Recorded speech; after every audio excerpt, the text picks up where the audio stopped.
জানি অনেকদিন ধরে আমার ব্লগ দেওয়া হচ্ছে না। I am really very sorry for that. আসলে আমার দিদি জামাইবাবু এসেছিল আর তার সাথে তাদের পুচকে পাচকাও।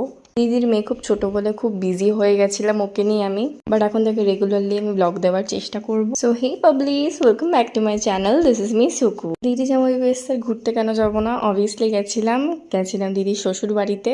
সো সেখানকারই কিছু কিছু ক্লিপস আমি তোলার চেষ্টা করেছি। ওখান থেকে ফিরে গেছিলাম আমি গানের ক্লাসে, অ্যান্ড গানের ক্লাস থেকে ফিরে এসে আমি ছাদে চলে গেছি এত সুন্দর আকাশ দেখে। জাস্ট দারুণ আকাশ। আর একটা কথা বলে দিই, দিদি জামাইবাবু এসছে, ভীষণ আনহেলদি খেয়েছি আমি এবারে। সো ডোন্ট জাজ মি, ওকে। বিকালবেলার দিকে নিয়েছিল জামাইবাবু চিকেন মোমো, অ্যান্ড দেন আমরা বেরিয়েছিলাম একটু ঘুরতে। এত সুন্দর ওয়েদার। আর কল্যাণী বি ব্লক আমার ভীষণ পছন্দ। সো আমি তো জামাইবাবুর মাথা খেয়েছি, চলো আমাকে নিয়ে আমি ঘুরতে যাব। আর সেখানে গিয়ে আমরা কিছু শুভমের রোল, যেটা আমার পছন্দ হয়নি, কারণ আমরা না সিটিং এরিয়াতে বসে খেয়েছিলাম। জানি না ওখানকার খাবার দাবার আমার একদম ভালো লাগেনি। রাতে চাইনিজ খাবার দিয়ে ডিনার কমপ্লিট করলাম। সো চলো, টাটা।